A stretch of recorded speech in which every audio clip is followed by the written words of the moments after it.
Hello friends, welcome to my YouTube channel J study classes. तो दोस्तों, आज मैं आपके लिए लेके आ चुका हूँ थेल्स प्रमेय को सिद्ध कैसे करें। आपके एग्जाम में 5 नंबर का मैथ में पूछा है 10th क्लास में। काफी इजी तरीका समझाएंगे, आपको एक बार में समझ में आ जाएगा। नहीं आएगा तो आप चैनल छोड़ सकते हैं। तो उससे पहले आप हमारे चैनल पर वीडियो को लाइक कीजिएगा, चैनल को सब्सक्राइब कीजिए। नहीं, अभी सब्सक्राइब नहीं करना है। जब समझ में आ जाए सब्सक्राइब करना है और चले जाना है ना। तो ये थेल्स प्रमेय कथन क्या कहता है कि किसी त्रिभुज में एक भुजा के समानांतर खींचा गया रेखा अन्य दो भुजाओं को एक ही अनुपात में विभाजित करता है। चलिए इसका डायग्राम बना के समझते हैं हम लोग। तो त्रिभुज बोला ना, एक त्रिभुज में तो हम लोग क्या बनाएंगे, एक त्रिभुज बनाएंगे।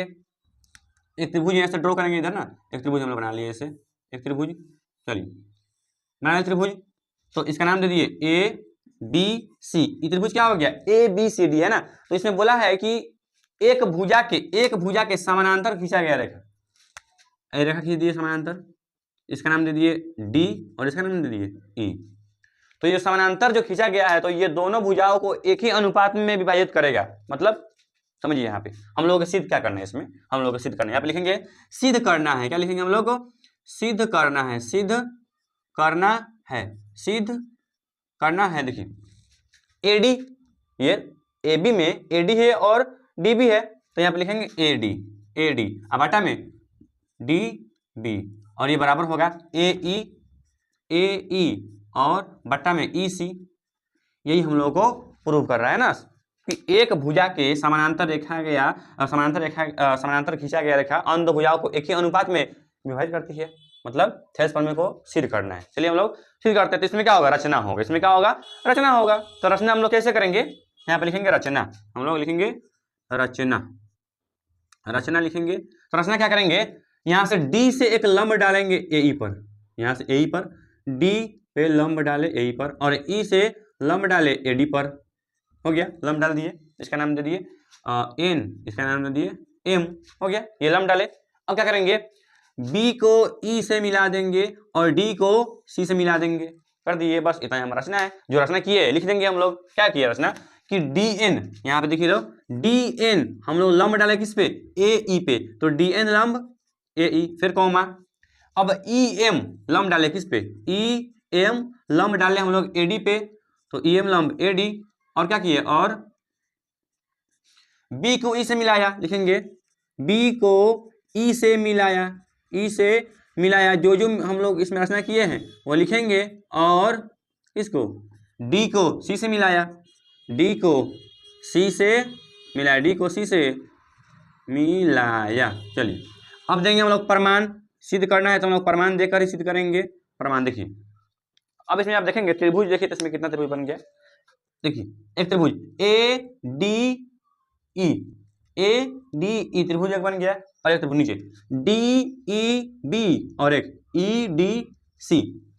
तीन गो त्रिभुज हो गया, तीन त्रिभुज हो गया ना। तो हम लोग क्या करेंगे, ऊपर वाला त्रिभुज लेंगे ना ए डी ई, इसका एरिया और बट्टा डी ई बी, इसका एरिया लेंगे इस साइड का। और फिर उधर जाएंगे उस साइड, तो ए डी ई और बट्टा ई डी सी, इसका एरिया हम लोग निकालेंगे। देखिए बहुत इजी है। तो हम लोग क्या लिखेंगे, त्रिभुज। प्रमाण क्या है, त्रिभुज हम लोग क्या करेंगे, ऊपर ए डी ई और त्रिभुज डी ई बी, त्रिभुज डी ई बी में पहले इसका एरिया ऑफ त्रिभुज, एरिया ऑफ त्रिभुज ए डी ई, अब बट्टा में एरिया ऑफ त्रिभुज ये वाला D E B, D E B बराबर। अब त्रिभुज का क्षेत्रफल क्या होता है, एरिया क्या होता है, 1/2 आधार गुने ऊंचाई। तो हम लोग क्या लिखेंगे, यहाँ पे ये मेन बट्टा रहेगा। लिखेंगे 1/2 अगुना आधार अगुना ऊंचाई। आधार और गुना क्या लिखाएगा यहाँ पे, ऊंचाई। और नीचे भी इसके लिए भी वही फॉर्मूला है कि 1/2 अगुना आधार और गुना क्या हो जाएगा, ऊंचाई। यहाँ पे हो गया, कोई दिक्कत यहाँ पे नहीं। तो देखिए, तो 1 से 1 यहाँ पे कट गया, मतलब 1/2 से 1/2 कट गया। तो अब देखिए आधार, इसका आधार क्या है, एरिया ऑफ त्रिभुज ए डी ई, इधर से ले रहे हैं तो ए डी आधार हो जाएगा। क्या हो जाएगा, आधार ए डी। तो हम लोग लिखेंगे ए डी, गुना है यहाँ पे तो गुना। अब ऊंचाई क्या है, ऊंचाई देखिए, तो इसमें से ये आधार लिए ना ए डी, तो ए डी से लंब डाला गया है डी एन। तो लंब जो होता है वही ऊंचाई होता है। तो ऊंचाई क्या हो जाएगा, डी एन, और बट्टा में आ जाइए नीचे इसका। अब त्रिभुज डी ई बी का आधार क्या हो जाएगा, ये तो कट गया है आधार डी ई बी, तो डी बी आधार है, इधर से ले रहे हैं हम लोग।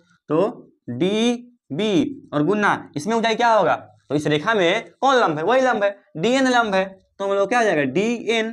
अब देखिए यहाँ पे DN से DN कट गया, खत्म हो गया। अब बराबर लिखेंगे AD, क्या आ जाएगा हमारा AD और बट्टा में DB, समीकरण हम लोग एक ले लेंगे। हो गया, इधर का काम खत्म हो गया। अब लेंगे हम लोग फिर त्रिभुज ADE ऊपर वाला और उधर वाला EDC में, चलिए लेते हैं इसको, लिखेंगे फिर यहाँ पे लिखेंगे फिर त्रिभुज ADE और त्रिभुज EDC में। चलिए तो एरिया ऑफ त्रिभुज कर लेते हैं, बटा में एरिया ऑफ त्रिभुज ADE और बट्टा में एरिया ऑफ त्रिभुज ये वाला EDC बराबर, फॉर्मूला लिखिए वही सेम फॉर्मूला। यहाँ पे मेन बटा रहेगा 1/2 गुना आधार और गुना क्या हो जाएगा हमारा, आधार गुना क्या हो जाएगा हमारा ऊंचाई, और बट्टा में फिर 1/2 और गुने यहाँ पे क्या हो जाएगा आधार और गुना क्या हो जाएगा यहाँ पे हमारा ऊंचाई। हो गया, तो 1/2 से 1/2 कट गया, तो बराबर करेंगे।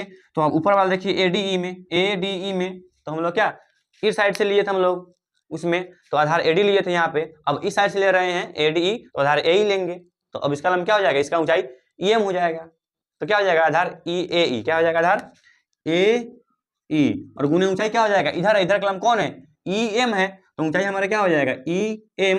अब बटा में देखिए नीचे वाला त्रिभुज क्या EDC का आधार क्या होगा, इसी लेंगे हम लोग, क्या लेंगे इसी लेंगे हम लोग EC, गुने ऊंचाई क्या हो जाएगा EM होगा, क्योंकि ऊंचाई सेम है, जो लंब वही है।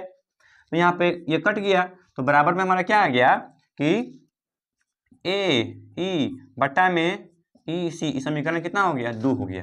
यहाँ तक क्लियर है, ये कुछ नहीं था, बस इसका अनुपात में कर दिए हैं, इसका एरिया और उसका समीकरण निकाल दिए। तो अब यहाँ देखेंगे कि अगर समीकरण 1 और 2 को बराबर करते हैं तो AD बटा DB और AE बटा EC आ जाएगा। यहाँ पे AD बटा DB बराबर हो जाएगा AE बटा EC, यहाँ पे देखिए सेम है, तो लेकिन कंडीशन है, देखिए इसमें ये वाला देखिए इधर ये वाला में एरिया ऑफ ADE ये सेम है ADE और यहाँ पर भी ADE, दोनों ऊपर वाला सेम है। तो अब नीचे वाला देखिए DEB और EDC ये दोनों सेम नहीं है। अगर कोई तरीका लगाकर हम लोग अगर इसको और इसको दोनों को सेम कर देंगे तो ऊपर वाला भी दोनों सेम और नीचे वाला भी दोनों सेम, तो हम लोग दोनों क्या कर सकते हैं इक्वल ले सकते हैं। चलिए एक उदाहरण समझाते हैं कि अगर A बराबर B है और C बराबर B है, ठीक है, मतलब A के पास अगर 20 रुपया है तो C के पास भी 20 रुपया है, A के पास 2 रुपया है तो C के पास 2 रुपया है, तो क्या A और C आपस में बराबर नहीं होगा। अगर किसी का RHS बराबर होगा तो LHS भी क्या होगा बराबर होगा। तो अगर इसमें हम इधर RHS दोनों को बराबर कर देते हैं तो दोनों को हम बराबर ले सकते हैं।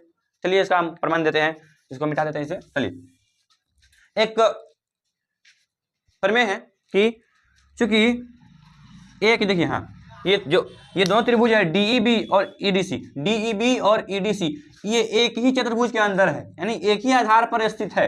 तो एक ही आधार पर बने त्रिभुजों का क्षेत्रफल क्या होता है समान होता है। देख लीजिए यहाँ पे लिखेंगे यहाँ पे यह दे देंगे एक ही आधार पर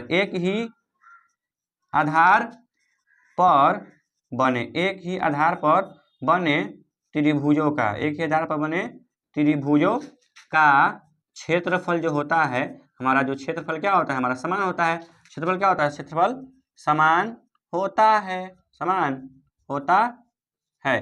तो एक ही आधार पर क्या बना है, ये दोनों बना है, तो इसलिए लिख सकते हैं, इसलिए एरिया ऑफ त्रिभुज एरिया ऑफ त्रिभुज DEB बराबर हो जाएगा ये वाला एरिया ऑफ त्रिभुज EDC, इक्वेशन समीकरण 3। अब देखिए हम क्या किए, इसको और इसको बराबर कर लिए, मतलब ये दोनों आपस में बराबर है, तो ये दोनों आपस में बराबर है, तो समीकरण 3 में दोनों बराबर हो चुका है, क्योंकि एक ही आधार पर बने त्रिभुज का क्षेत्रफल क्या होता है समान होता है। तो ये दोनों एक ही आधार पे है, तो ये बराबर। तो अब लिखेंगे समीकरण 1, 2 और 3 से यहाँ से लिख देंगे, यहाँ पे समीकरण 1, 2 और कितना से 3 से, बस हो जाएगा इतना। AD क्या हो जाएगा, AD बट्टा में DB बराबर में क्या हो जाएगा AE बट्टा में EC, हमारा क्या हो गया, हमारा प्रूव्ड हो गया। यही तो करना था, कोई दिक्कत नहीं है, यहाँ पे कर लिए हैं। उम्मीद करता हूँ वीडियो समझ में आ गया। वीडियो अच्छी लगी तो एक बार आप स्क्रीनशॉट ले सकते हैं, मैं इधर की हो जाता हूँ। चलिए, तो अब वीडियो को लाइक कर दीजिए, चैनल को सब्सक्राइब कर दीजिए अगर समझ में आया होगा तो, और कमेंट करके बताएं आपको कितना समझ में आया है। बाकी मिलते हैं अगले वीडियो में, सारा ये जितना प्रमेय है मैं समझाऊंगा। तो आज के लिए बस इतना ही।